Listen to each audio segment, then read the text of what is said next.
在精神病院的门口，我竟捡到了一个帅哥，他那坚定的模样，仿佛自己真的是一只猫猫，一会儿嚷着要抱抱，一会儿又要贴贴。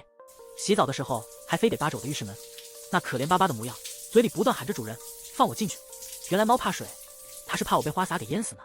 后来无意间在网上看到一段视频，那是年前叶氏总裁出席一场慈善晚会时被抓拍下来的。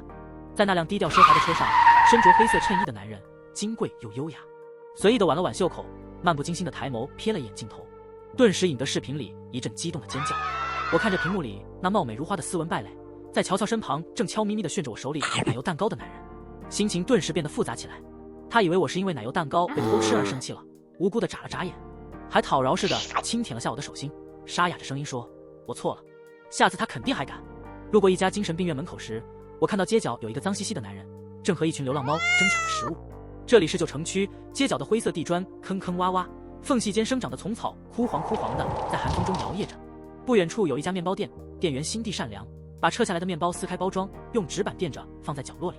一群10几只流浪猫聚集在角落，争抢着新放上去的面包，时不时发出几声或低沉或高亢的吼声。那男人穿着单薄的类似病号服的衣服，衣服脏得一块灰一块黑的，脸上也是如此。头发有些长了，凌乱的全在脑袋上。他身形颀长而瘦削，没穿鞋，那冷白的脚踝露在外面，让我下意识地打了个哆嗦，默默地拉紧了大衣。刚入冬，天气越来越冷了。南方的城市不会下雪，可那阴沉沉又寒冷的寒风却四面八方地钻进衣服里，刺得人皮肤生疼。我静静地观察着猫群和那个男人，小心翼翼地靠近了一些，然后掏出手机拍了张照片。他们丝毫没有察觉到我。越来越多的流浪猫聚拢过来，争抢食物的场面已经到了白热化阶段。一只体型稍大、满脸凶相的橘猫朝那个男人威胁地低吼着，男人也不甘示弱，低吼着回敬，接着扬起手啪啪给了那只橘猫2个大嘴巴子，把橘猫吓跑了。他拿着最大的那个面包啃了起来，其他流浪猫都不太敢靠近他，他俨然一副猫群之首的气势。就在这时，他突然发现了我，他猛然抬头，目光锐利地盯着我。那一瞬间，他的眼神真的很像某种猫科动物，不过不是像他身旁的那些流浪猫，而是像一只大型的野兽，仿佛下一秒就要扑上来咬断我的喉咙。他愤怒地朝我哈气，可他的哈气声却格外好听，细细的与他那冰冷残酷的目光形成了强烈的反差。我不敢靠得太近，拿着照片转身走向了旁边的精神病院。你们有病人跑出来了，我好心地提醒道。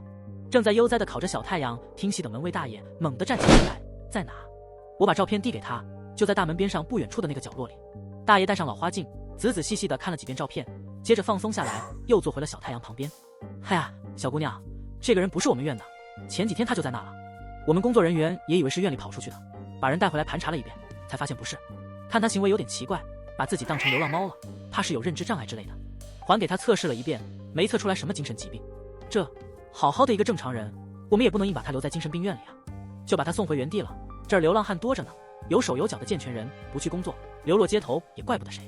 小姑娘，这种事不用去管。我半信半疑地走了出来，不知不觉间又走到了那附近。纸板上的面包已经被抢干净了，只剩下零零散散的几只流浪猫靠在一起取暖。那个男人则孤零零地靠墙蜷着，看着着实可怜。我还是觉得他脑子有点问题，测不出来可能是其他原因。理智告诉我不要多管闲事，可我总是回想起小时候，父亲赌博输了钱，家里快要揭不开锅了，他们偏爱姐姐，为了省点口粮，母亲把我丢在了离家很远的大街上。那年的冬天也很冷，小小的我流落街头好几天，是一位老奶奶把我捡了回去。落魄时被别人撑过伞，看到同样的场景，我就没法做到无动于衷。我在不远不近的地方观察了他一段时间，确定他的精神状况还算稳定。于是我去店里买了一些防身的武器，路过炸鸡店又买了一只鸡腿。当我回到原地时，天色已经慢慢转黑了，路灯早早地亮了起来。我心里想着应该找个人和我作伴的，可在这个城市我并没有那么熟悉的朋友，只好浑身戒备地慢慢靠近他。他非常敏锐，甚至比旁边那些真正的猫还要敏锐，一下子就察觉到了我的靠近，皱着眉，气势汹汹地朝我哈气。可当我靠近时，他自己却先连连后退，最后他退到了墙角，再也没法后退了。焦虑不安地搓着衣角，满眼凶狠防备，努力大声地哈气，试图把我吓跑。我确实被他吓到了一些，他毕竟是个高大的成年男人。我暗中握紧了防身的武器，同时拿出了热乎的炸鸡腿。他可能以为我要拿什么东西抓他，一下子激动地愤怒起来，像猫急跳墙一样突然扑了过来。我没稳住，被他扑倒在地上，眼疾手快地把香喷喷的鸡腿塞到他嘴里。趁着这个机会，我小心翼翼地试探性地伸手碰了碰他的下巴，见他不排斥，又轻轻挠了几下。我想起小时候捡我的那个奶奶家有一只小雀猫，待久了我也熟悉了一些猫的习性。我不知道这个男人疯到什么程度，会不会像真的猫猫一样喜欢被挠下巴。抱着试一试的心理，摩挲了几下他的下颌。意外的是，他的触感冰凉却细腻。男人不自觉地放松了身体，眼睛微微眯了眯，眼神也变得涣散起来。居然有用！我猜测是心理上的认同让他以为自己是猫猫。被挠下巴，理应很舒适。我趁机拿出绳子绑住他的手。男人回过神来，立马又开始挣扎起来，张嘴要来咬我的手。我赶紧又挠起他的下巴，眼看着他的眼神依然凶狠，可身体却不自觉地往我身上靠。终于，我成功地绑住了他的手，又给他套上了一层厚厚的口罩。我松了一口气，在归家的途中，懊悔的情绪便开始在我心中蔓延。我孤身一人在这陌生的城市奋力打拼，租了一间离市中心稍远的2室1厅，身边没有亲戚、朋友或同学相伴。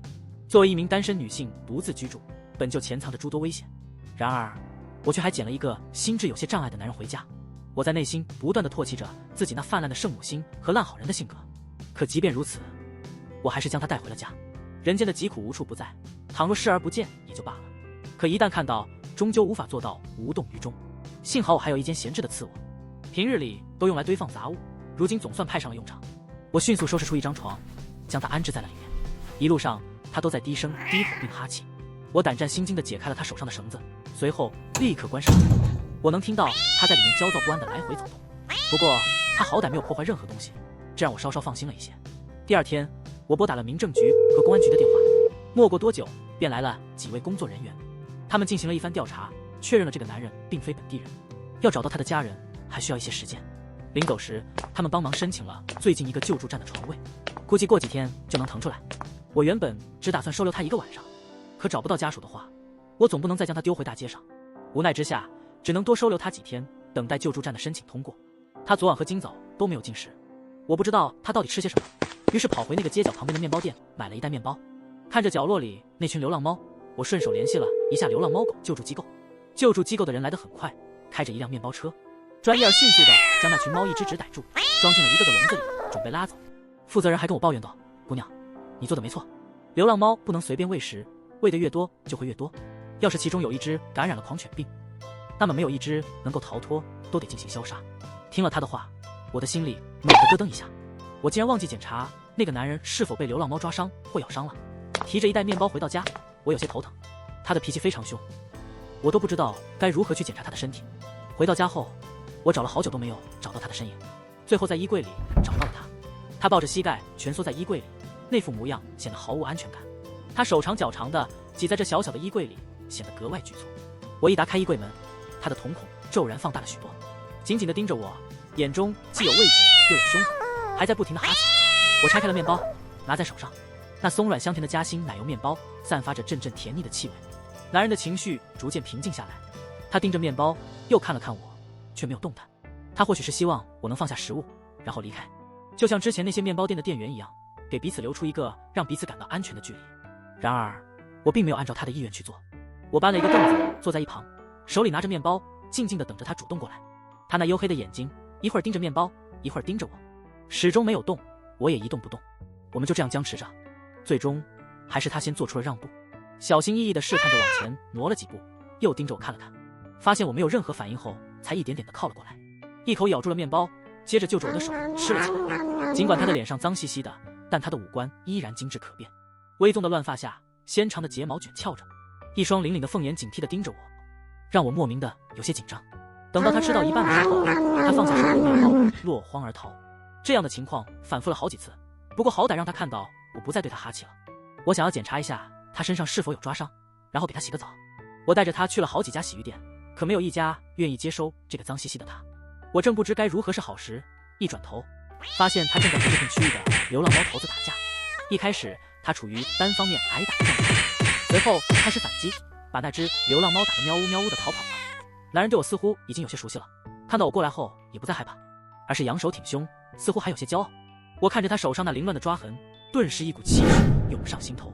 我也不再像之前那样小心翼翼地靠近他，而是气冲冲地抓过他的手，看着那满手臂的血痕，带着气音说道：“出息了呀你，一会儿没看住你，你就变成附近的猫猫头子了。”我生气地拽着他回到了家，途中还不忘走进药店买了一瓶碘伏。回到家后，我第一时间将他拽到了洗手池边。当洗手池里的水掉到合适的温度时，我拽着他的手往水流里凑。男人突然剧烈地挣扎起来，他的瞳孔因恐惧而放大。要是他真的是一只猫咪，此刻恐怕毛都要竖起来。他看起来非常害怕水，惊恐地看着洗手池，想要逃跑，可却被我紧紧地拽住了手。其实我并没有用很大的力气。自从我露出生气的表情后，他就乖了。我早就消气了，又何必跟一个智障美人计较呢？我摆出一副好生气的表情。他虽然还在挣扎，但比起前几天的凶狠劲儿，现在简直温柔了太多。我抄起新买的拖鞋，用力地砰砰拍了2下洗手池，气势十足。不过我的音色偏柔和，很难真正的凶起来。我努力让自己的声音变得凶狠，再乱动，以后吃面包就不给你吃带奶油的。我发现他特别喜欢甜食，尤其是奶油。也不知道是拖鞋太吓人，还是不给吃奶油太可怕。他虽然一副随时准备逃跑并缩进衣柜里的怂样，但还是乖乖的任由我冲洗伤口。我借着碘伏，仔细的把他手上的血冲干净，顺便也把他的手洗干净。洗干净后，我才发现他有一双极为好看的手，修长匀称，白皙细腻，哪怕是承接了3分明月的光辉，也不会显得黯然失色。这双手突然反过来握住了我的手，我一抬头，他竟然无师自通的学会了示弱，那漂亮的眼睛注视着我，低声弱弱的恳求道：“好了吧？”原来他是会说话的呀。伤口冲洗干净了，但明天肯定还要带他去打狂犬疫苗，不能让他这么脏兮兮的出门，我得把他收拾干净才行。我之前很少和男生接触，实际上我此刻有些害羞和紧张，但想到明天要去打疫苗，我无意识地跺了下脚，心一横，继续端着好生气的表情，虚张声势地假装气恼地说道：“没好呢，手洗完了，澡还没洗呢，衣服脱了，我去给你调温水。”我笃定他能够听懂人类的话语。然而当我调试好水温，将之前给他买的衣服摆放整齐后，他却依然愣在原地一动不动。他显得十分悠闲，一会儿看看脚边的花盆，一会儿看看窗外的云朵，就是不敢直视我的眼睛。尽管他的身形比我高大许多，给人一种强烈的压迫感，但我却在不知不觉间放下了对他的警惕和戒备。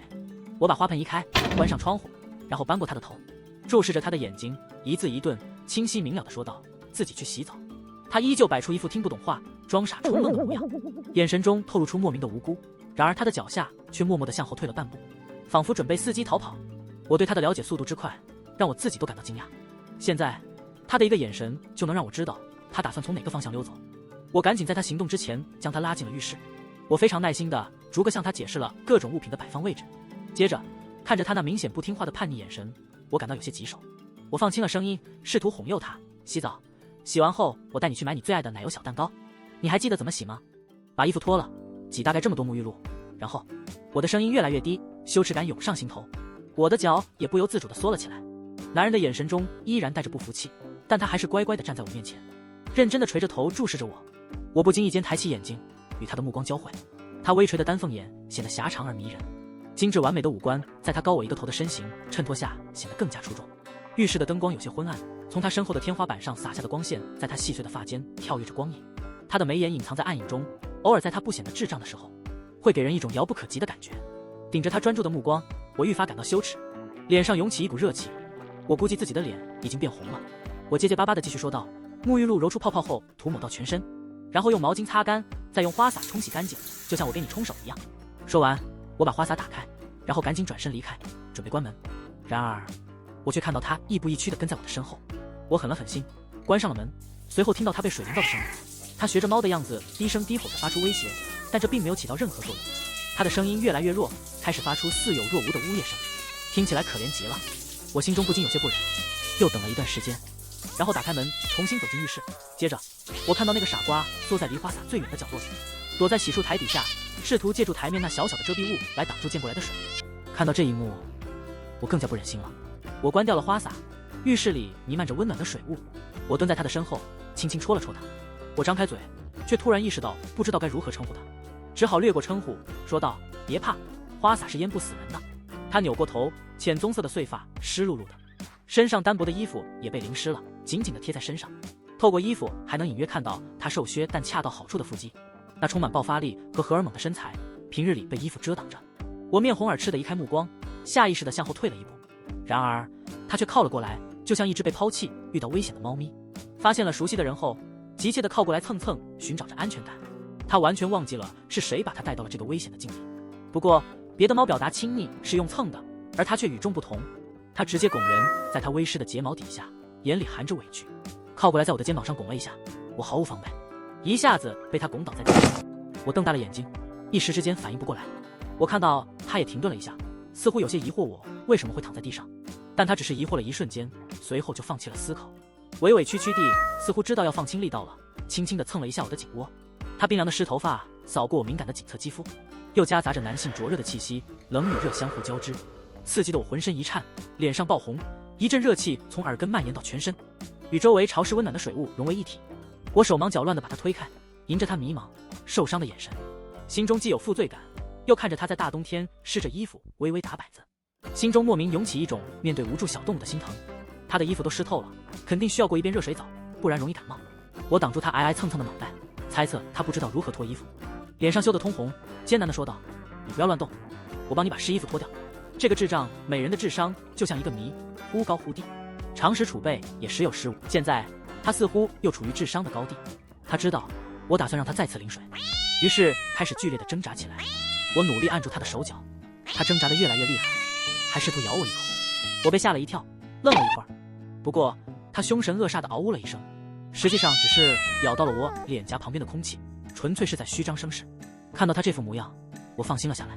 我闭上眼睛，脸上通红，摸着他的头向下摸索，摸到了衣服上的扣子。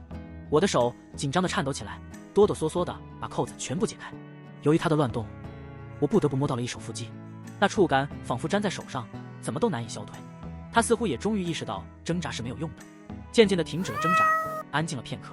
他像模像样地长叹了一口气，无奈极了，然后抱住我的手臂，光着身子，用他那天生磁性好听的嗓音说出了一些虎狼之词，却浑然不知自己的语气中带着委屈和试图撒娇的意味。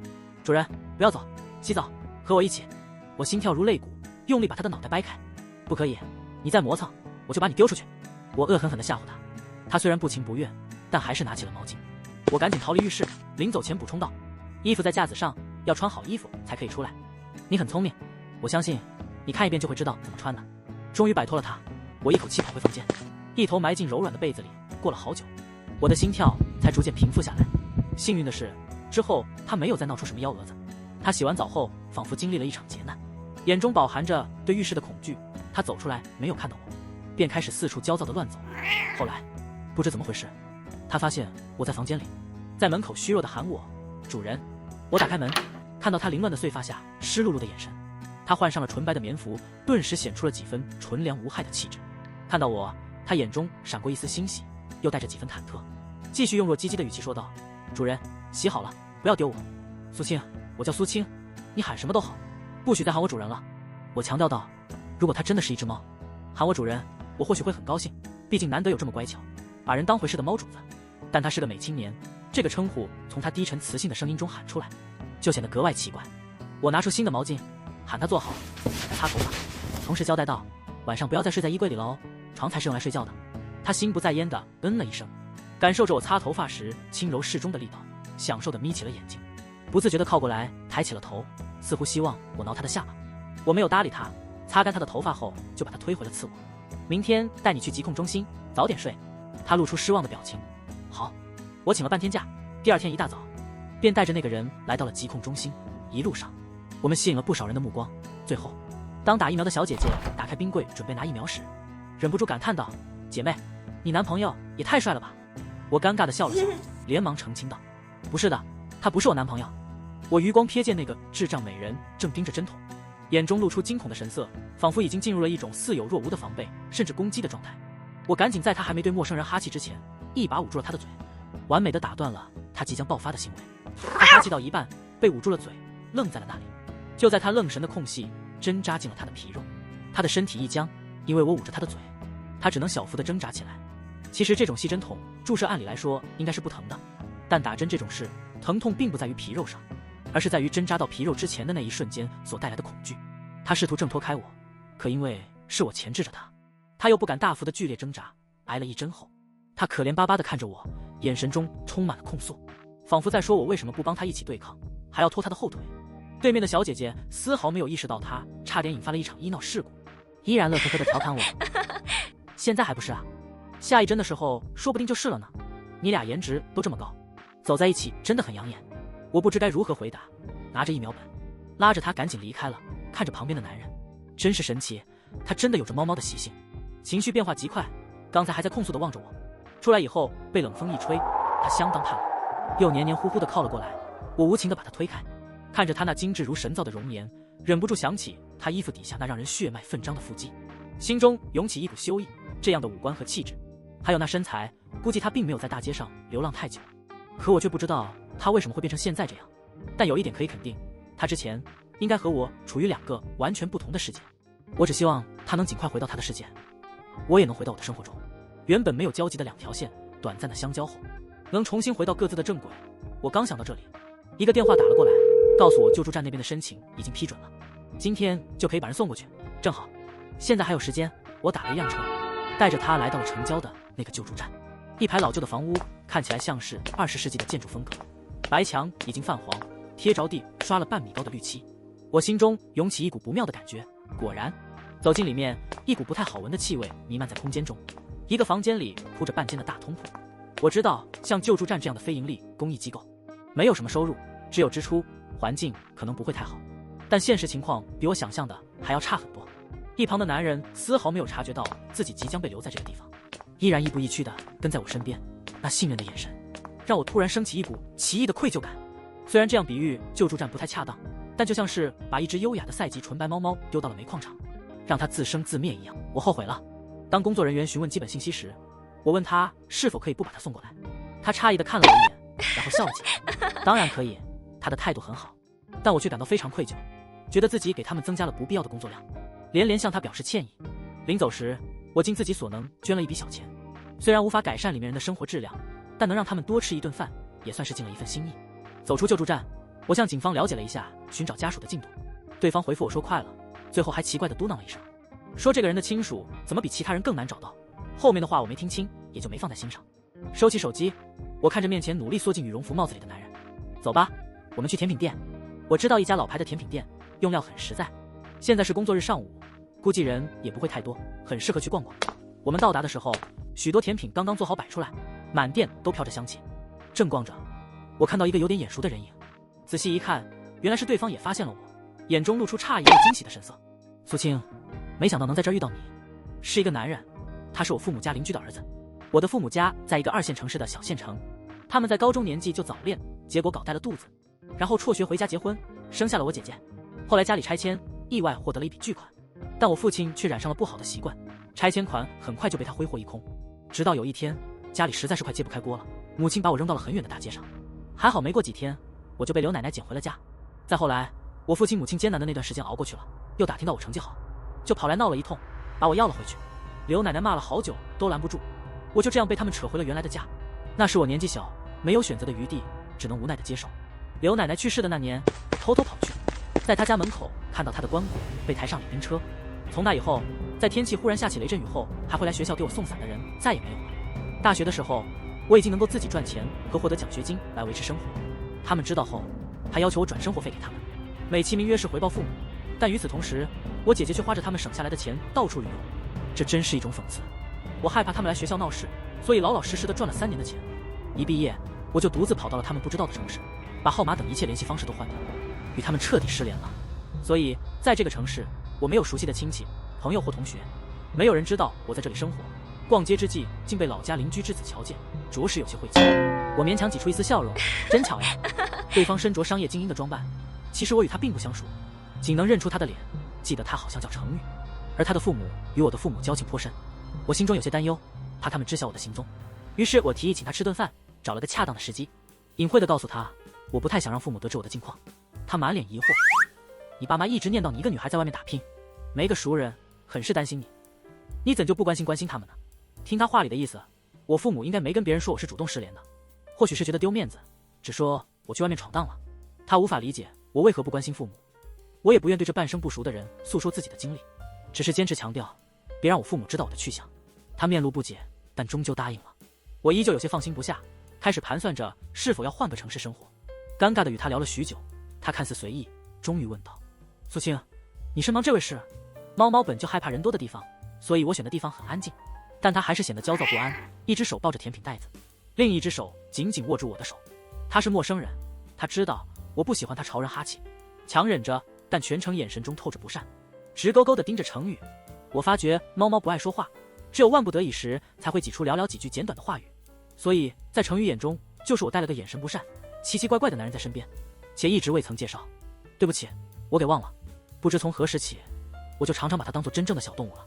我没必要向程宇交代猫猫的来历，只是含糊其辞地说了一句：“是个认识的人。”一顿难熬的午饭终于结束，我把猫猫送回家，然后去上班。因上午耽搁了，晚上加了会儿班才回去。到家时已然很晚，路上顺手买了2份晚饭。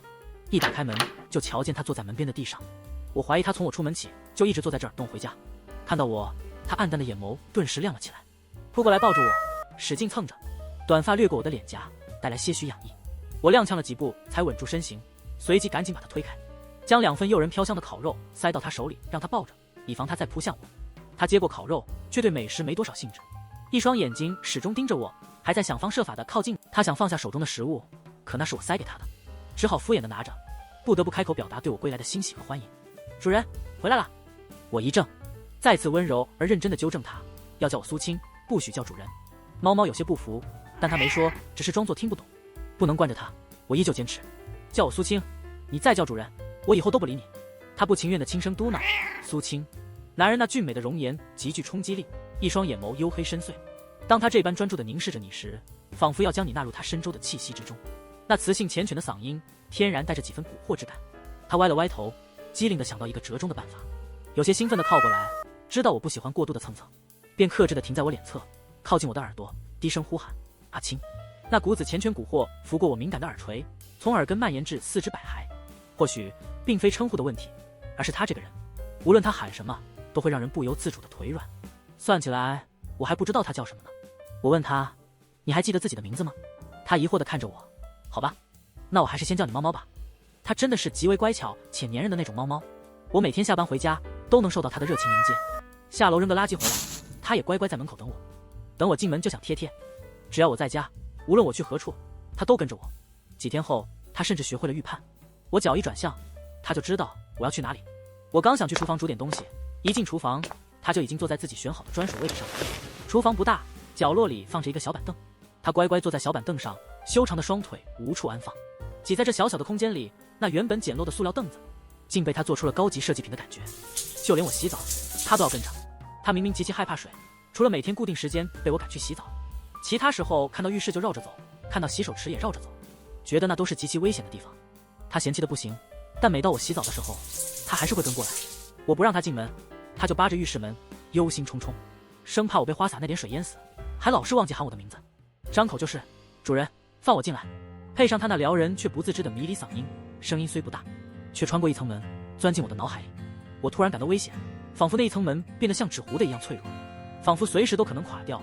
热气腾腾的水流流过全身，带起满屋子暧昧的水雾，明亮的灯光也被这蒸腾的水雾笼罩得昏暗朦胧。匆匆洗完出来，兢兢业业守在门外的猫猫原本耷拉着脑袋，看到我出来，立刻站起身，靠过来要与我贴贴。我迅速挡住他的头，在他疑惑的眼神中换上严肃的表情，试图给他立规矩，不许随便贴贴，也不许在我洗澡时守在浴室门外。我本想说要把它丢掉，他却先一把抱住我，委屈地蹭了蹭我：“阿青，我很乖的，别丢我。”接下来的话我便说不出口了。他确实很乖，但也很倔，执拗得很。随着对环境越来越放心，各种小性子也开始显露出来。我已经说过很多次不要扒我的浴室门，他不听，甚至熟练到我一回卧室拿衣服，他就提前一步在浴室的角落蹲好。平时赶他都赶不进去的，猫猫如此担心我，我很感动。但他在浴室里盯着我洗澡，我却不敢动弹。我连拖带拽的把他赶了出去。后来他看到我要赶他，就开始耍赖，躺在门口不走了，装作听不懂我的话。吃东西时非得要我亲自喂给他。起初我拿着面包喂他，是希望他能熟悉我，减少对我的攻击性。然而被宠坏了的猫猫，非我亲手喂的东西就一口都不吃。幸好他不挑嘴，给什么就吃什么。只要是我喂给他的，他都会乖乖的在饭点等待在厨房，或者坐在餐桌上。偶尔我有闲暇时间，会自己去买菜做饭，通常要花费好长一段时间，他就趴在餐桌上，目光紧紧追随着我，百无聊赖的推桌上的东西，试图引起我的注意。我不理他，他也不敢真的把东西推下去，打了个哈欠，懒洋洋的用一只手撑着脑袋看着我，眉眼间透露出不被理睬的恼怒和生气。但是当我先把蒸好的紫薯放到他面前时，他的怒气瞬间消散得一干二净，情绪变化之快，仿佛从未记得那些不好的事情，只记得美好的瞬间。我给他包好紫薯，他并不急于吃，而是非常有仪式感的先亲昵地蹭一下我的手。相较于之前那种豪放的拱人式蹭蹭，他已经学会了克制和矜持很多。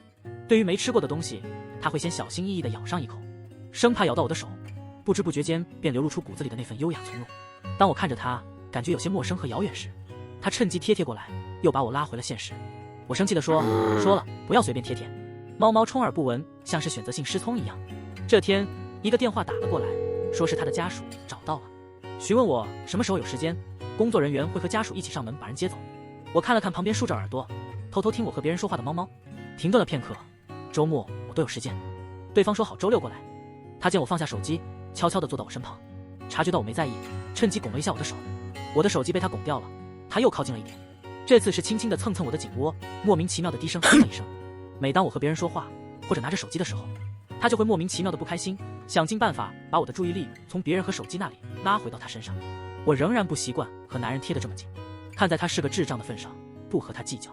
但他的头发扫过我敏感的锁骨周围，我下意识地把他推开。猫猫生气地背过身去，即使生气，他依然没有忘记把我那可怜的手机压在屁股底下，一点边边角角都不让露出来。一周六，执法人员带着一男一女2个中年人过来，因为我忙着，只是打了个招呼，他们就先走了。这2个人体型微胖，浑身挂满了名牌，大金链子和大金镯子在身上晃悠，暴发户的气质扑面而来，难以掩盖。大金镯子女从进门开始就转动着眼睛，挑剔地打量着屋子里的陈设，啧啧2声，似乎有些嫌弃。我当作没看到，泡了2杯茶，请他们坐下。猫猫被我关在了次卧里，因为每次有陌生人来，比如送外卖的小哥小妹，他都会变得特别凶。在我面前是个乖巧的小家伙，在别人面前却变成了一只凶猛的猫，并且毫不掩饰对陌生人的排斥。所以我一般会先把他哄到房间里关起来，等人走了再放他出来。一对金光闪闪的男女勉强坐下，说他们是猫猫的亲戚，是大伯父和大伯母，向我询问了遇到他的始末。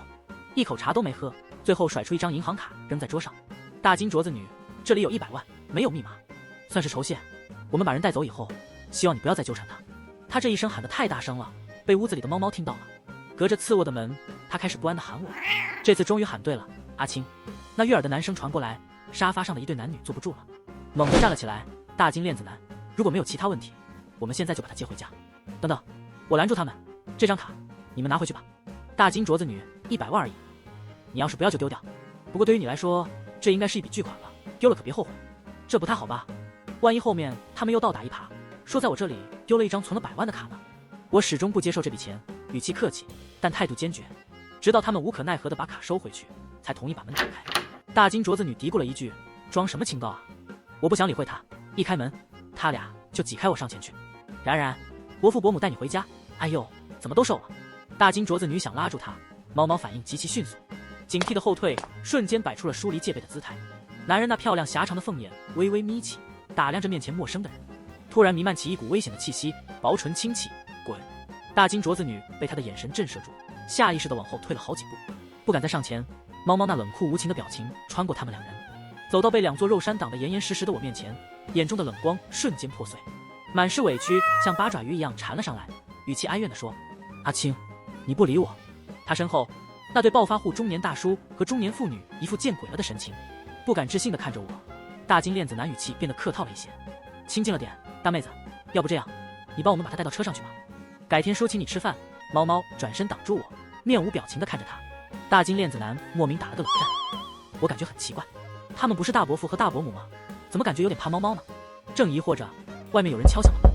我看了一眼那对暴发户男女，先去开门，往猫眼里看了看，外面是一对不认识的大爷大妈，穿着工地里那种绿色的工装，衣服上还有新鲜的泥点子，脸上也是黝黑，布满皱纹，一副老实憨厚的模样。我打开门，你们找谁？大爷颤颤巍巍地拿出一张照片，姑娘，我们是他的大伯父和大伯母，听说你捡到了我们的大侄子，我们来领他回家。我接过照片，是警方给猫猫拍的照片。我皱起眉头，是吗？大爷，姑娘，我们冉冉走失好几个礼拜了，家里人都盼着早点把人找回去呢。我让他们进来，然后拽着猫猫站在门边，看着里面2拨人对上了眼，双方都有些傻眼。我将目光投向那对大爷大妈，他们声称是大伯父和大伯母，你们也这么说，可你们究竟谁才是真的呢？大爷那正往前迈的脚猛地一崴，我赶忙要去扶他，他却自己站起身，摆了摆手，示意不用，而后颤颤巍巍地说道：“啊，刚才没说全，我们是他大伯父和大伯母的弟弟和弟媳，也就是二伯父和二伯母。”看着大爷大妈比那对暴发户男女苍老许多的面庞，我的眼神在他们之间游移，满是怀疑。那对暴发户男女先是愣了一下，竟未否认，满脸无奈的像是捏着鼻子认了下来。我给他们泡了2杯茶，趁着去厨房接水的空当，给几个官方工作人员打去电话咨询，得到的回复是他们确实都是走失人员的亲属。回到客厅，大金链子男说道：“是我们先找到人的，理应让我们把人带回去。”大爷不服气：“我们才是他爸妈临终前托付的人，应该把人交给我们。”看得出这两拨人关系极差，都想把猫猫带走，争执了许久。一直沉默寡言的大妈突然提议：“要不就让他自己选吧。”所有人的目光都投向默默挡在我面前的猫猫。猫猫目光中透着不善，挨个给了他们一个冷眼。我轻轻戳了戳他的后背，触到一手硬实的肌肉，赶忙缩回手，轻声问道：“他们都是你的亲戚，你要跟谁回家呢？”面前四人争执了半天，他虽听得懂，却连眼皮都懒得抬一下。听到我的问话，才用慵懒的目光扫了四人一眼，随后趁我不备，一把将我揽入怀中。这并非之前撒娇时的贴贴抱抱，而是极具占有欲和侵略性的拥抱，紧紧地箍着我，却又不会让我感到压抑，仿佛生怕我被人抢走。他那鸦语般的长睫轻轻掀起，逆着那些人，眼尾处勾出冰冷和警告的意味，只跟着阿青，哪儿都不去。大爷大妈见状，仿佛见了鬼一般，满脸不可置信地看向我，表情与刚刚那对暴发户男女如出一辙。过了好一会儿，他们语气恭敬地对我说：“姑娘，您稍等片刻，我们出去商量商量。”大爷站起身说道，同时用眼神示意对面的暴发户男女出门。暴发户男女也不甘示弱，跟着走了出去。四人仿佛达成了共识，好像压根没听到猫猫刚才的话。我住的楼层不高，从阳台往下望，正好能看到他们四人走进了小巷子里。接着大爷拿出一个粉色的麻袋，套在了金链子大汉的头上，两拨人随即扭打在了一起。我目瞪口呆，这高端的亲戚竟采用如此朴素的抢人方式。战斗结束得很快，竟是大爷大妈赢了。他们收起粉色麻袋，上楼后憨厚地朝我笑了笑：“姑娘商量好了，先由我们带她回去。”身后的暴发户男金链子被扯断了，白眼直翻，看上去极为不服。我又找机会确认了一遍，他们确实是警方找来的亲属，并非什么幼儿园打架的小混混。我再次询问猫猫：“你记得他们吗？以前见过吗？”猫猫不情不愿地回答：“记得见过。”那就好，我把他这段时间的衣服用品收拾进一个大行李箱。虽然觉得这两拨人都很怪异，但毕竟他们是猫猫的亲属。至于他家里的事和以前的经历，我也没有资格多加过问。既然他的亲属已经找来，我也该功成身退了，没有理由留着他不让亲属带走。然而猫猫却不愿意跟他们走，我正想着该如何劝他，这时大爷一个电话叫来了一辆面包车，一群人趁猫猫还没反应过来，就把他绑走了。我再次目瞪口呆，看着他们离去，回过神来回到家，没有猫猫热情欢迎的身影，顿时感到有些失落，心里空荡荡的。我一个人吃完饭，看了会儿剧，洗完澡，早早睡下。夜里我听到有人在喊阿青。第二天我醒得很早，想去买早点，一打开门却看到手长脚长的帅哥蜷缩在门外，落寞又无聊地揪着门外的地毯。门一打开，他惊喜地站起身，看到我后眼睛亮晶晶地扑上来抱住我，沙哑地喊着阿青，他的声音都有些嘶哑了。难道我睡着时听到的呼喊不是梦？是他在门外喊了一整晚。我捧起他的下巴，看到他两只好看的眼睛周围泛着熬夜熬出的青黑，在冷白的皮肤上格外明显。我难以置信：“你是自己跑回来的，在门外蹲了一夜？”他委屈的一直往我脸颊上蹭，却不回答。我不明白发生了什么，他怎么自己跑回来了？先稳住他，我说道：“你先进屋子坐着，我去给你买吃的。”他不理我，好像在赌气。除了刚开始那一声嘶哑的阿青，就再也没说一个字，但态度却很明确，他不想让我一个人离开，哪怕只是下楼买个早点，他也要跟我一起去，比之前更加粘人了。我无奈，只好带他一起下楼。我本想让他跟在我身边就好，可他却紧紧牵着我的手，不肯松开。他一定要和我贴贴才肯安心，我只得任由他牵着我的手下了楼。迎面看到一辆惨兮兮挂彩的面包车，大爷坐在路边愁苦地抽着烟，看到我后连忙把烟踩灭，苦着脸说道：“姑娘，又见面了。”他脸上没有像其他年轻人那样轻一块子一块的，但外套破了个洞，里面的棉花在寒风中瑟瑟发抖，看上去十分凄惨。他刚往前走了一小步，猫猫突然皱起眉头，冷冷地哼了一声。大爷十分识趣地往后退了好几步，身后的一群人也连滚带爬地往后挪了一点，面包车则哼哧哼哧地倒了几米，退到了所有人后面。猫猫这才放心，毫无安全感地靠近我寻求安慰。我安抚地拉了拉他的衣襟，防止冷风灌进他的衣服里。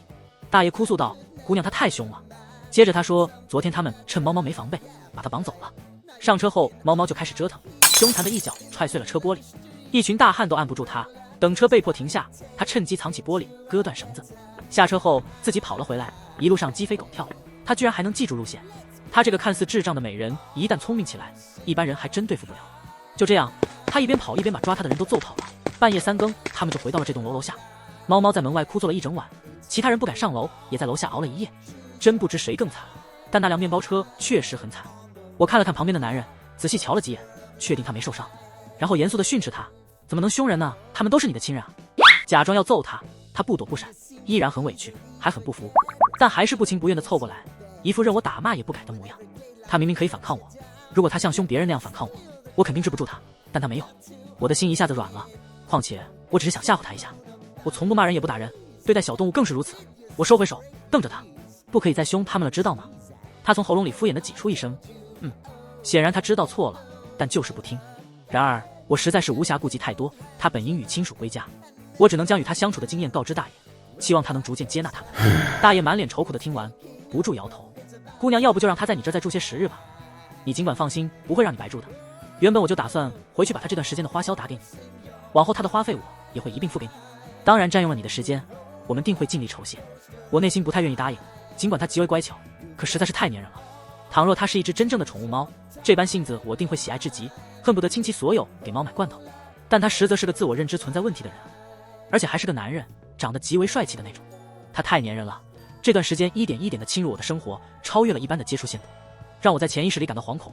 这分明是情侣之间才应有的亲近，可我与他不过是半个陌生人罢了。我连连摇头，却难以说出拒绝的话语，只因那只猫猫在一旁静静地注视着我。大爷为难地看着我，那位大妈也上来劝我，说他们着实没有办法。大妈头上已然生出白发，她看起来并不狼狈，只是因熬夜而略显疲惫。那苍老的面容让我想起了养了我几年的刘奶奶。看到他们为难的模样，我勉强应道：“好吧。”大爷大妈欣喜不已，最后还告诉我：“姑娘，我们这个大侄子原本可不是这样的。”凑近一些，看样子是想悄悄告诉我。然而一旁的猫猫虎视眈眈，不敢靠得太近，压低声音说道：“他被坏人催眠了，才把自己当成猫。不过你放心，他应该很快就能恢复了，不会耽误你太久的，姑娘。”催眠？所以检测不出精神疾病吗？我对这些事情知之甚少，似懂非懂地点点头。我带着他前往楼下的早餐店，打包了2份馄饨。老板娘看到他，眼睛都直了，笑呵呵地跟我开玩笑：“美女，你男朋友真帅气。”我看了他一眼，心中有些紧张。刚才我与大爷大妈交谈时，他显得极为生气，不过此刻倒还好。虽然不喜欢别人分走我的注意力，但他只是默默地变得更加粘人了，并不会妨碍我正常与人交谈。看来他是对那些突然将他绑走的人留下了心理阴影。我不禁哭笑不得，回过头去与老板娘搭话：“不是啊，他是别人托付我照顾一段时间的。”老板娘将打包好的馄饨递给我，朝我挤眉弄眼：“小美女，这么帅都勾不住你。”我不知该如何回答，接过馄饨便拉着猫猫匆匆离去。这才想起还未问大爷大妈猫猫叫什么名字。回到家后，拿出手机，按照他们给的联系方式添加了微信，询问他们。大爷颇为时髦，拉了个群。大爷随便喊，大妈喊猫猫挺好，听着就乖。大爷，这孩子从小就与乖子无缘，如今却让我们见识到了。我瞧了瞧一旁蜷缩在沙发上安静睡觉的猫猫，他累了一整晚，吃完早饭便坐在沙发上玩手机。他随后跟了过来，靠在沙发上，不知不觉间便睡着了。那乖乖巧巧安静的美男子睡着时还将手搭在我的头发上，挨着我才感到安心。从小就与乖子无缘吗？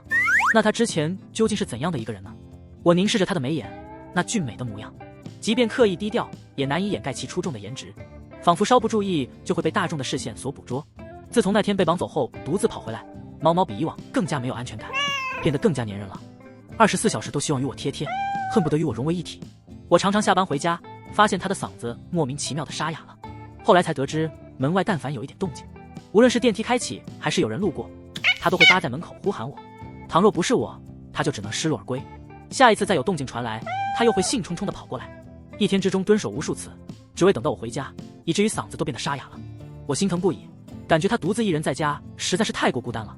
他的世界极其狭小，只有这几个房间和我，每天除了睡觉就是紧紧地黏着我。我试图带他出去散步，他也不会放开脚步，始终跟随着我的步伐。他那修长的双腿，一步相当于我2步，但我随意行走，他也能完全适应我的步调。路过一家店铺，看到里面有一个超大号的鲨鱼抱枕，我眼前一亮，将其买回家送给他当做玩具。在网上看到过别人家的猫抱着鲤鱼抱枕咬的图片，别人家的猫猫拥有的，我家的猫猫也不能少。然而我家的猫猫对鲨鱼抱枕并不感兴趣，每天若是有空就会蹲在门口等待我回家，一边蹲守一边用门边的地毯磨爪子。那尖锐的指甲是它唯一的武器，也是它保护我和自己的依仗。不过只要它的指甲长出一点，我就会毫不留情地帮它剪掉。它极其讨厌剪指甲，看到我拿出指甲刀就会逃跑，难得不再黏着我走路，而是钻到窗帘底下，只露出一双修长的腿，全然不顾及脚下。我拨开洁白的窗帘，它假装凶我，我毫不在意，拉起它的手，一个手指一个手指的将它的劳动成果剪掉。那白皙好看的手在白色窗帘反射的天光下闪烁着如玉般的光泽。见吓不到我，猫猫长叹一口气，即便不用看它的表情，也能感受到它的无奈。猫猫不喜欢鲨鱼抱枕，可我却对他爱不释手。那柔软的质地，绵绵的触感，在午休时回去，躺在沙发上抱着他入睡，十分有助于睡眠。抱了许久，到了周末我在家时，看着电视，一转头却发现他正在我身旁睡觉。第一次抱着我给他买的鲨鱼抱枕，那一刻，我突然有一种被主子选中的荣幸感。那精致的容颜，偏偏身着一身毛茸茸的衣服，还抱着一只看起来并不聪明的鲨鱼，使得他整个人显得既漂亮又乖软。我不知不觉地开始翻阅起养猫的经验帖，看到有人秀自己的猫，说猫若是喜欢主人，凡是沾染了主人气息的地方，它都会去趴一趴，躺一躺。这不正是我家的猫猫吗？就连它原本不喜欢的抱枕，沾染上我的气息后，它也愿意抱着入睡了。这种肆无忌惮的偏爱，让我心中陡然涌起一股暖流，那种说不清道不明的暖意。我难得放下手机，趴在沙发上，近距离地观察他的睡颜。然而他的睡眠向来很浅，不会睡得很沉，只要我有一点动静，他都会睁开眼睛看我，确认我在身边。我刚将脑袋搭在沙发上，他就醒了。睁眼的瞬间，那幽深的凤眸仿佛蕴含着星河，深邃无垠。等他看清是我后，眼中又弥漫起信任、眷恋以及欢喜，开心地靠过来贴着我的额头。他眨了眨眼睛，主动跟我打招呼：“阿青。”那模样简直是撩人于无形。我的心砰砰直跳，连忙退开。退开后，我的心跳依然久久不能平复。之前下班之后，我偶尔还会和同事一起去逛街，可如今一到点，我就赶紧回家，因为我怕猫猫等得太久。他那执着的劲儿，非得等我回去不可，一直等啊等，我实在是怕了。同事们都拿我养了个小娇妻开玩笑，他们压根就不知道我养的是只宠物猫。在回家的路上，我顺手买了几个小蛋糕，那可是猫猫最喜欢吃的甜食之一，带着奶油呢。一打开门，就看到他抱着个看起来不太聪明的鲨鱼抱枕，乖乖地坐在门边等我。我把袋子递给他，他最喜欢的零食都没能吸引他的注意力。他先是热情地蹭蹭我，等我都有些不耐烦了，才不情愿地把目光移到甜品上。他傲娇地拆开包装，放到我手上，期盼地看着我，非得让我亲手喂他才肯吃。我放下甜品说：“等我先煮完晚饭哦。”然后去厨房煮了2碗面，拉着他先吃完晚饭，等一切都收拾好，瘫在沙发上，把他喜欢的那款推到他面前说：“自己吃。”坏习惯得慢慢改，不能惯着他。他满眼失望地看着我，看得我一阵内疚，都不敢再看他。自己拿了一块蛋糕，咬了一大口，翻着手机转移注意力。我无意间看到网上流传出的一段视频，那是年前叶氏总裁出席一场慈善晚会时被抓拍的。在那辆低调奢华的车上，穿着黑色衬衣的男人金贵优雅，轻轻挽了挽袖口，漫不经心的抬眸瞥了一眼镜头。视频里顿时传来一阵激动的尖叫。那男人和我家猫猫长得一模一样。看着屏幕里那个貌美如花的斯文败类，我简直不敢置信，我好像捡到了一个不得了的人物。叶氏，那可是大家族啊。转头再看看一旁的猫猫，它正在偷偷地吃我手里的奶油蛋糕。我心情变得复杂起来，它以为我因为奶油蛋糕被偷吃而生气了。无辜的眨眨眼，讨饶似的轻舔了舔我的手心，声音沙哑地说：“我错了，下次还敢。”我把那段视频发到我和大爷大妈的那个群里，然后发了个问号。大爷秒回收到，立马派人删掉。我有些懵。过了一会儿，大爷默默地撤回了那条消息，然后一个电话打过来，声音沧桑无比：“姑娘，我说我手抖回错消息了，你信吗？”大爷又说：“好吧，你肯定不信。”我说：“那个视频里的人跟咱们家猫猫撞脸了，你信吗？”大爷自言自语：“好吧，你肯定也不相信。”大爷破罐破摔的语气：“好吧，他就是视频里的那个人。这事说起来有些复杂，姑娘，您稍等一下，我们马上过来一趟。”不到5分钟，门外就响起了敲门声。打开门，大爷和大妈小心翼翼地往屋里看了一眼，看到我按着猫猫不让他上前，才紧张地一点一点挪进来，坐到对角最远的那个沙发上。大爷说：“姑娘，他确实是视频里的人，叶氏新任的总裁，叶家的继承人，他叫叶安然。”我目光沉静地看着他们，大爷语气逐渐心虚：“我是叶家的老管家，旁边这位是我夫人，之前跟我们一起来的那一群是他的助理和保镖们。”接着他解释起来，叶家先前的掌权人，也就是叶安然的父亲，前不久刚去世，叶父就只有叶安然一个孩子。叶家的几个叔辈看到他年轻，起了坏心思，一群人开始争权夺利，有人想暗算他，找人想把叶安然弄成傻子，然后把他踢出局。但他找来的那个人被他策反了，他将计就计，让人催眠自己，看起来就跟个精神病似的，然后被以为奸计得逞的叔叔送到了疗养院，打算等一段时间，等几个叔叔都互相掐得差不多了，他再出来渔翁得利。谁能想到会弄巧成拙呢？大概他自己也没想到，被催眠成智障的自己还能聪明到蛰伏一段时间，熟悉了疗养院的环境后趁机逃跑。逃跑就逃跑吧，他还非常有反侦查意识，一边跑一边扫除痕迹，还顺手误导了一下对方。后面追他的人，无论是敌方还是我方，都晕头转向了半天，都找不到路。那个叔叔的手下和他自己的手下都在找他，直到执法机构发布通告，他们才发现人已经流落到了隔壁市。叶家继承人流落在外的消息绝对不能让别人知道，要是被其他家族知道了，难保他们不会趁虚而入。所以敌方手下和我方手下非常有默契的搞了个假身份，对方伪装成穿金戴银的暴发户，我方伪装成艰苦朴素的农民工，跑来认领走失的亲人。没想到两拨人竟然撞在一起了。最后因为老管家拖家带口来找人，足足来了一车子人，对方不得不让步。可是又没想到少爷不愿意跟他们走，他们只好在附近守着他。难怪他们5分钟不到就能赶过来。大爷说，姑娘，不是我们故意要骗你的，只是这事毕竟知道的人越少越好。随手捡的那个智障美人竟然是夜市的总裁，一个神秘无比连长相都很少有人知道的大佬。我消化了好久才把这个消息消化完。虽然早就隐隐猜到他不是普通人家的，大爷大妈的举止也有点奇怪，但没想到他比我想象的要位高权重得多。我叹了口气说，你们把他带走吧。大爷一愣，苦着脸说，姑娘，不是我们不想把人带回去哇，他根本不愿意和我们走。猫猫心不在焉地玩着我的头发，大爷说了一大堆，在他耳朵里就是一堆乱七八糟的符号。带走。他停顿了一下，默默地把我抱住，磁性的嗓音闷闷地说，不走。老管家和管家夫人一脸震惊地看着我和他。我终于明白他们为什么老是一脸震惊了。叶安然听起来是和猫猫完全相反的性子，她桀骜乖戾，金贵优雅，淡漠疏离，总之是那种高高在上遥不可及的人物。可就是这样的人物，他抱住我，试图用好听的声音蛊惑我，勾我心软，让我不要抛弃他。可那并非我的猫猫，而是叶安然。先前被猫猫一点点挤掉的距离感，此刻又悄然浮现。我不自在地挣脱他的怀抱，不敢直视他那满是失望与受伤的眼神。我当初答应你们，是因为我觉得你们生活有难处，能帮就帮了一把。可如今知道你们是谁后，我觉得你们没必要把他寄养在我这儿，完全可以给他安排更好的生活条件。我言辞婉转，内心却盼着他们能把人带走。大爷焦急地说道，少爷现在很好养活，不挑食的，姑娘，我们现在把他带回去，也很难保证他不会再次跑掉。要是再跑一次，我们去哪儿找他啊？可是，大妈，姑娘，要不你再收留他几天吧，我们已经把他的心理医生喊回来了，只有心理医生能镇得住他。好吧，我实在不会拒绝别人，他们一直劝我，我迷迷糊糊就答应了。送他们出门时，门外站着一个脸蛋圆圆的小姑娘，模样甚是可爱。小姑娘甜甜地笑了笑，自我介绍道，石姐姐，我是叶总的生活助理，管家说不用再隐瞒身份了，所以我把给叶总添置的用品送过来了。她拎出一麻袋东西递给我，我本以为会是些高档生活用品，打开一看，里面竟是一麻袋防狼喷雾、防身甩棍、防身报警器之类乱七八糟的东西。她把东西放到旁边，手机弹出一条消息，我恰巧看到了，饱受夜狗荼毒的冤种助理群，零特助，送到就快跑，别让老板抓到。我惊得目瞪口呆，圆脸女孩抓起手机跟我道别，石姐姐，我们老板人特别好养活，不死就行，不用给他吃太贵的东西。听说养猫不听话可以喷水，他要是搞事情，尽管拿防狼喷雾喷他。说完，他飞快地下楼了。我把一麻袋武器放到角落里，觉得根本用不上。没想到第二天醒来，就看到麻袋里的东西散了一地。早上半梦半醒间，感觉鼻尖痒痒的，一睁眼，阳光透过窗帘缝隙洒进来一缕，屋内昏暗但视线清晰。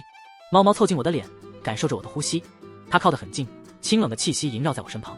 我吓了一跳，清醒过来，坐起身瞪着它，你怎么进我房间的？它见我醒了，得意地看向外面。我跟着看过去，门坏了，客厅躺着一个被五花大绑的人。我惊讶地走出去，那人昏迷着，猫猫踢了他一脚，把他踢醒了。看到我们，他惊恐万分，问了一番后才知道，原来是个小偷。本想偷些值钱东西，被猫猫几下就揍趴下了，还从旁边一麻袋东西里翻出一根麻绳，把他绑了起来。我忽然庆幸不已，还好他在这儿。把人送到执法机构后，我收拾着满客厅的东西，调出昨晚的监控来看。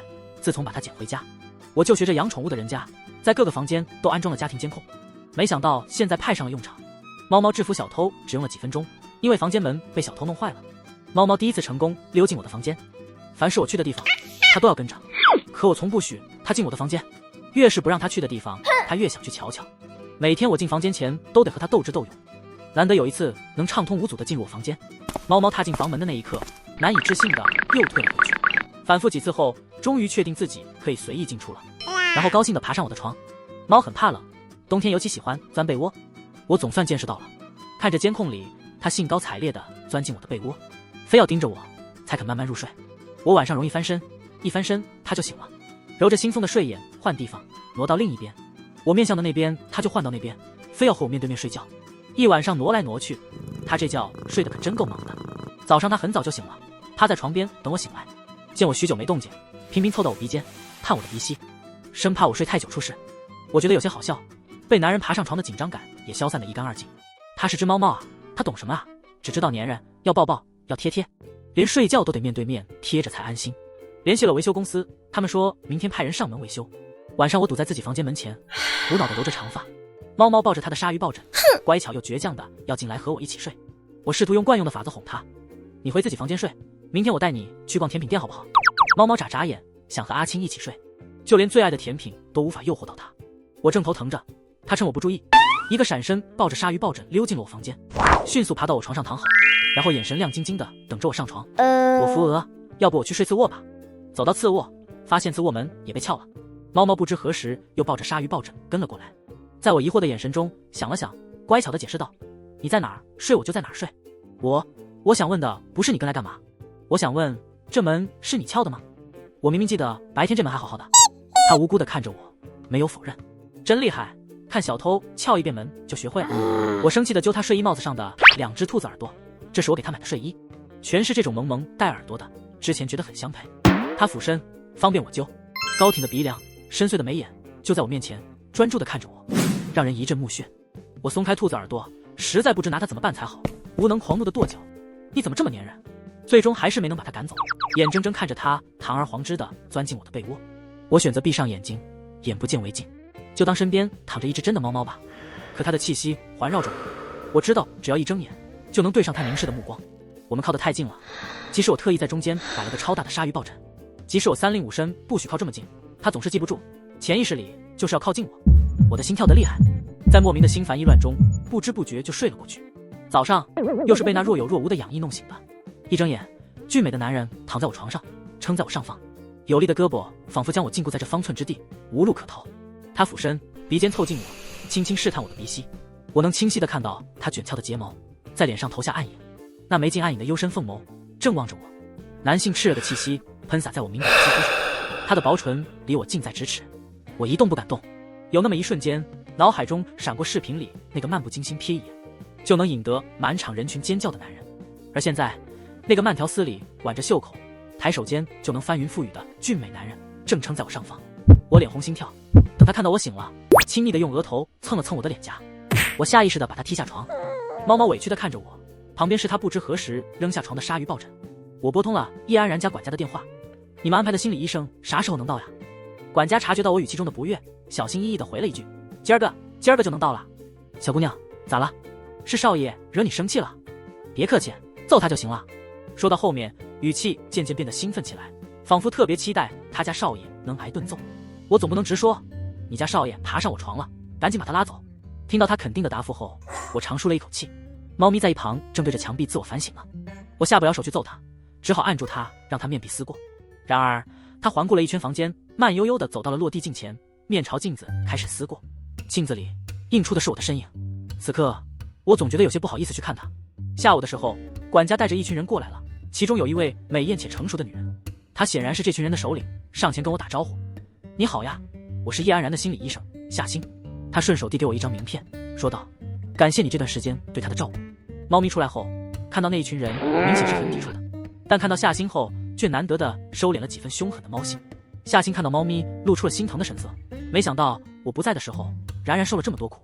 话音刚落，不知从哪里掏出一根棍子，猛地朝猫咪敲了过去。猫咪灵巧地避开了，但想起我就在身后，又回来挡下了那一棍子。那棍子重重地敲在猫咪身上，把它敲晕了过去。那位大波浪头发、美艳御姐范儿十足的心理医生惋惜不已，真可惜，然然受苦受难的时候我不在，不然我还能来凑凑热闹。大概是察觉到我被吓到的神情，夏星立刻又换上了一副和蔼慈祥的表情，别害怕，我只是这样做更方便把他带走而已。他满眼喜爱地看着我，小姑娘，这段时间你可真是受苦了，这货自从变傻之后特别能折腾人。我不敢接话，其实猫咪挺乖的，他自顾自地跟我说道，从他很小的时候我就在夜市工作了，他妈妈去世的早，我就相当于他的半个妈妈，其他人都不敢用一棍子把人敲晕带走，就我敢。我震惊了，我还以为他就比我大几岁呢，原来和我妈是一个年龄段的。他非要冒险，主动踏入别人设的陷阱去钓鱼，怕我阻拦他，特意把我支走了，还给我找了很多事情做，害得我现在才有时间回来。这狗东西他快要恢复了，等他恢复了，看我不趁他傻的时候好好整整他。夏星骂骂咧咧地带着人离开，那个圆脸小助理上来跟我道别，其他人也都离开了。回到房间后，我总感觉少了些什么，就好像熟悉的房子突然间变得安静的让我感到陌生。维修公司的人来把坏掉的门修好了，工人们走后，房间里陷入了更深的寂静。我一个人吃饭、看剧、散步，熬过了周末，又开始了朝九晚五的规律生活，重新回归到遇到他之前的轨道上。然而，我却感受到了之前从未有过的寂寞。果然，习惯了有人陪伴在身边，就很难再回到一个人的生活了。但他注定只是我生命中的过客，他是叶氏的继承人，是普通人遥不可及的存在，而我只是普普通通的一个人。我觉得我可以去买一只真正的猫咪来养。说干就干，我逛了几家宠物店，一眼就看中了一只长毛3花加白的高地小母猫。那奶声奶气、娇俏可爱的叫声，简直把我的心都要融化了。我提着装着小猫的笼子回到家，在门口看到了一个让我意想不到的人，那是我许久未见的爸妈。果然，程宇那个大嘴巴守不住秘密，我一点也不想见到他们。我觉得自己就是个不孝女，如果可以的话，我宁愿自己从来没有父母，当个孤儿也好过现在背负着那无法斩断的冤种血缘。我从来不敢跟任何人提起过去的事情，不敢说出我对父母的失望和厌恶，因为旁人不会感同身受，只会觉得我是个没有良心的人。他们眼尖的看到了我，快步走了过来。我爸满脸横肉，却是个欺软怕硬，在家窝里横的家伙。看到我后，大声训斥道：“父亲，你能耐了呀？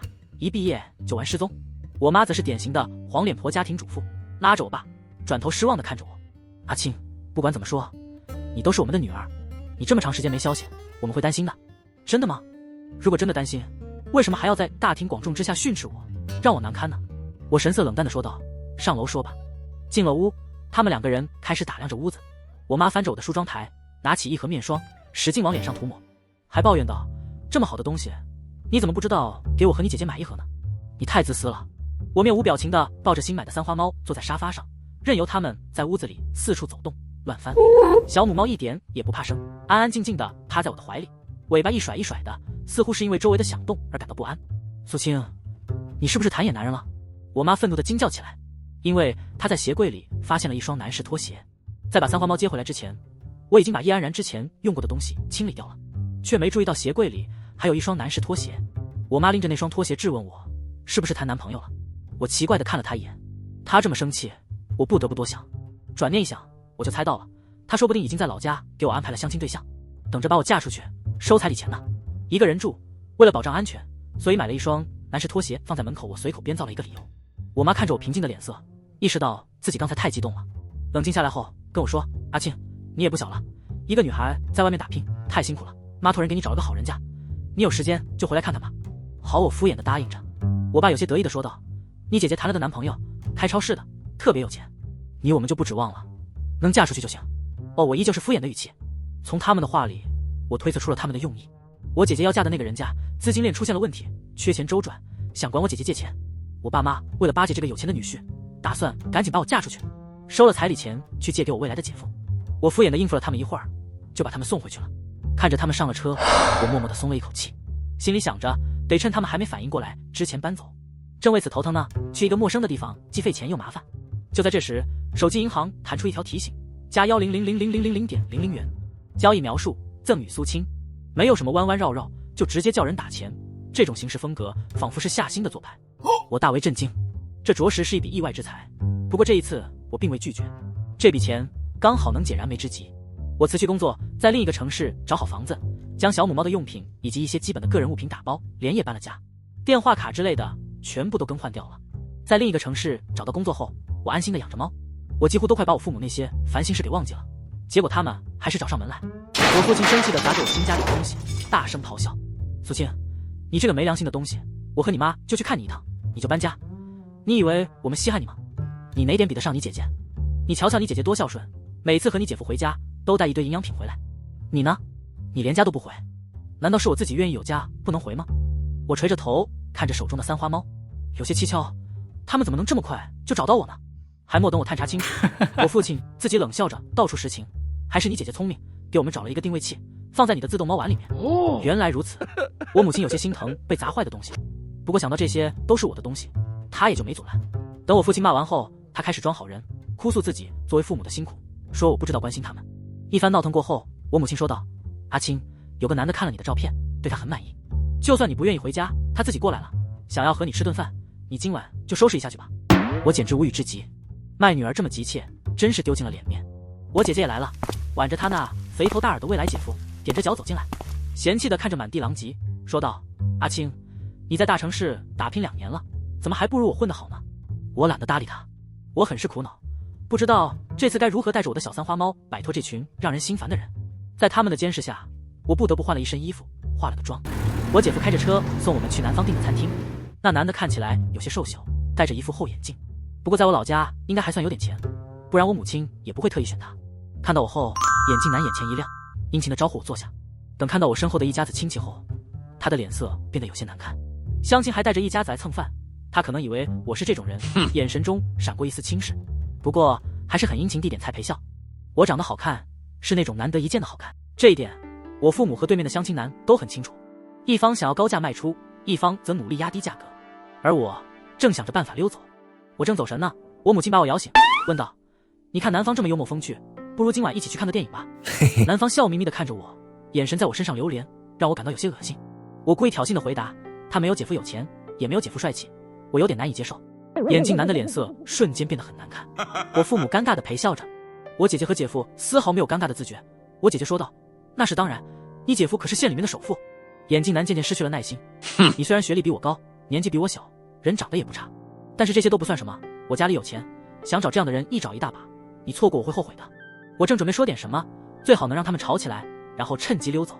突然，一道好听的男声插了进来：“呀，这么低级的破话术还有人用啊！”